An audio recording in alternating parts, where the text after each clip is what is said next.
Assalamualaikum warahmatullahi wabarakatuh. Alhamdulillahirabbil alamin, asyhadu an la ilaha illallah wa asyhadu anna Muhammadan abduhu wa rasuluh. Alhamdulillah, kita masih diberi kekuatan oleh Allah Subhanahu wa taala untuk senantiasa melaksanakan kewajiban kita sebagai seorang muslim, yaitu thalabul ilmi atau mencari ilmu. Nah, bagaimana kabar anak-anak semuanya? Semoga selalu dalam keadaan sehat. Pada kesempatan kali ini, kita akan membahas tentang iman kepada kitab Allah. Mungkin anak-anak sudah tidak asing dengan Al-Quran, yaitu salah satu kitab Allah SWT. Namun, sebelum kita lanjutkan, silahkan pause video ini terlebih dahulu untuk berdoa sejenak supaya apa yang kita pelajari pada hari ini bisa bermanfaat.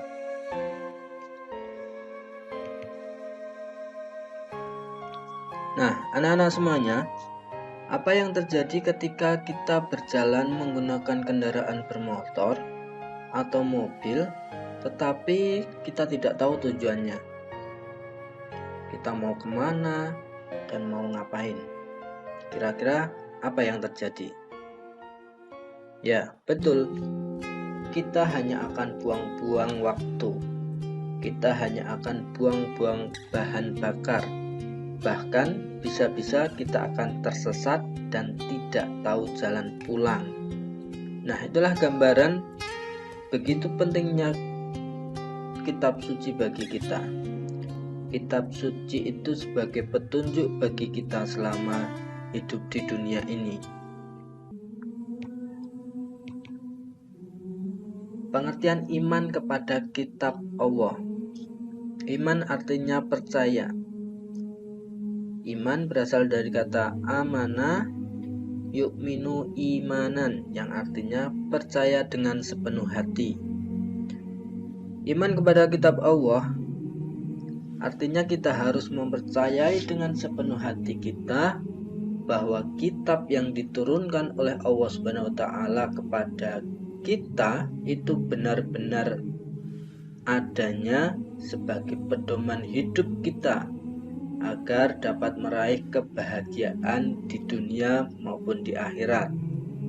Jika kalian ingin bahagia dunia akhirat, ya harus percaya terhadap kitab Allah Subhanahu wa taala.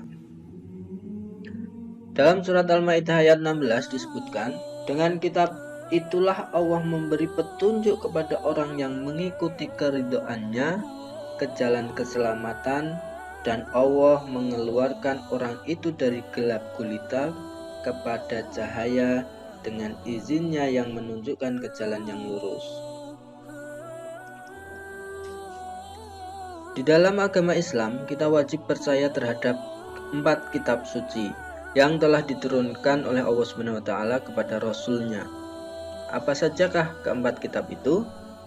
Yang pertama, kitab Taurat. Kitab Taurat ini diwahyukan kepada Nabi Musa alaihissalam pada abad ke-12 sebelum Masehi.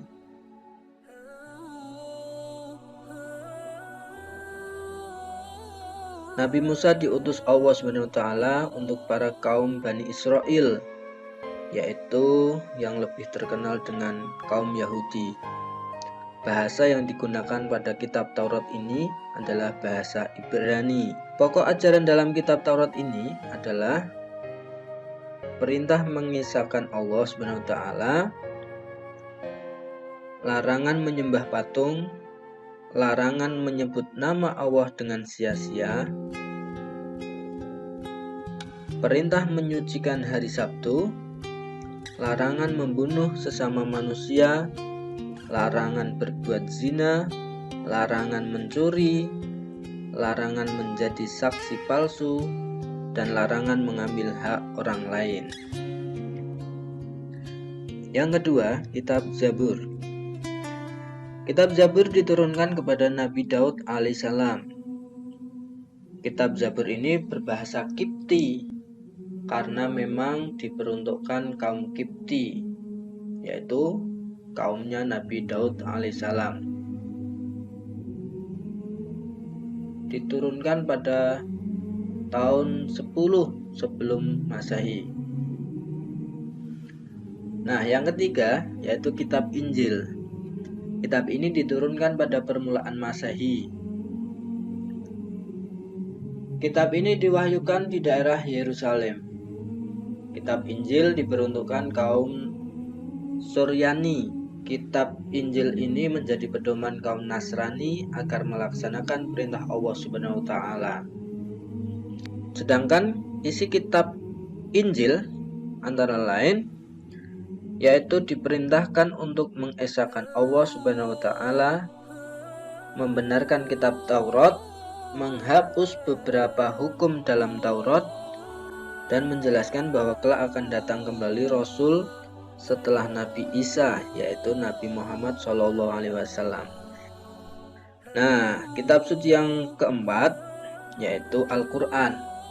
Al-Quran itu diturunkan kepada Nabi Muhammad SAW pada abad ke-7 Masehi, yaitu mulai tahun 611 sampai 632 Masehi. Al-Quran ini diturunkan sebagai penyempurna dari kitab-kitab sebelumnya. Jadi Al-Quran itu diturunkan untuk menyempurnakan Taurat, Zabur, dan Injil. Semuanya sudah terangkum di dalam Al-Quran. Secara umum, isi Al-Quran berisi tentang satu akidah atau keyakinan, kedua akhlak atau budi pekerti, ketiga ibadah, keempat muamalah yaitu hubungan manusia satu dengan yang lainnya, kemudian ada tarikh yaitu sejarah. Al-Quran merupakan kitab yang terjamin kemurniannya. Sejak diturunkan sampai sekarang tidak mengalami perubahan. Sebagaimana dalam surat Al-Hijr ayat 9, sesungguhnya kamilah yang menurunkan Al-Quran dan pasti pula kami yang memeliharanya. Anak-anak, dalam sejarah Al-Quran diturunkan itu tidak sekaligus, melainkan sedikit demi sedikit, yaitu dalam kurun waktu 22 tahun, 2 bulan, dan 22 hari, atau kurang lebih 23 tahun. Jumlah surat yang ada di dalam Al-Quran sebanyak 114 surat. Sebagai umat Islam, kita harus mencintai Al-Quran dengan cara membacanya dan mengamalkan isinya. Nama lain Al-Quran: pertama, Al-Huda, yang memiliki arti petunjuk. Kedua, Al-Furqan, yang memiliki arti pembeda antara yang benar dan yang salah. Ketiga, Asy-Syifa, yang memiliki arti obat. Keempat, Az-Zikr, yang memiliki arti memberi peringatan. Kelima, Alkitab, yang memiliki arti yang ditulis. Kemudian Al-Hikmah, yang memiliki arti kebijaksanaan, dan Al-Bayan, yang artinya penerang.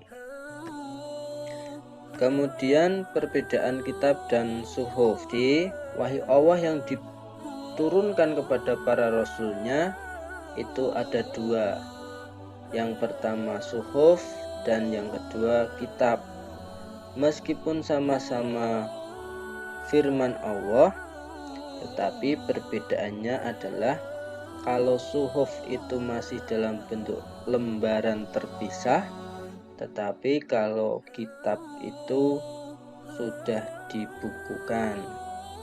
Nah, perbedaannya adalah isi kitab lebih lengkap daripada suhuf, dan masa berlakunya kitab itu juga lebih lama daripada suhuf. Rasul yang mendapatkan suhuf antara lain Nabi Adam alaihissalam menerima sebanyak 10 suhuf atau 10 lembar, Nabi Idris 30 suhuf, Nabi Ibrahim 30 suhuf, dan Nabi Musa menerima 10 suhuf.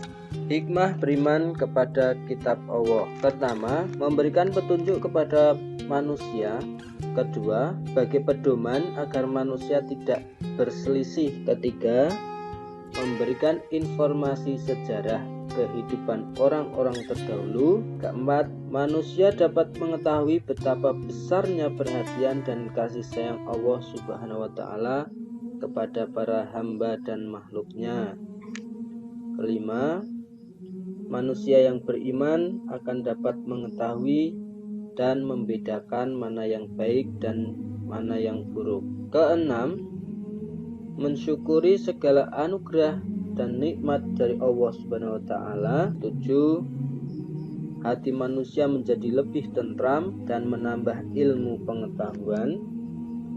8, memiliki sikap toleransi yang tinggi karena kitab Allah memberikan penjelasan tentang penanaman sikap toleransi, saling menghormati dan menghargai orang lain. 9, meningkatkan kesabaran dalam menerima cobaan, ujian, dan musibah yang menimpa pada dirinya. Terakhir, bacalah Al-Quran karena setiap hurufnya akan dibalas 10 kebaikan. Orang yang belajar Al-Quran dan yang mengajarinya itu akan diringankan siksanya. Di dalam hadis disebutkan, man istadharul Qur'ana khaffafallahu tabaraka wa ta'ala an abawaihil adzaba wa in kana kafirin. Siapa saja yang belajar Al-Quran, pasti kedua orang tuanya diringankan siksanya, sekalipun mereka berdua itu kafir. Mungkin cukup sampai di sini untuk pembelajaran kita pada kali ini. Kurang lebihnya saya mohon maaf. Saya akhiri. Wassalamualaikum warahmatullahi wabarakatuh.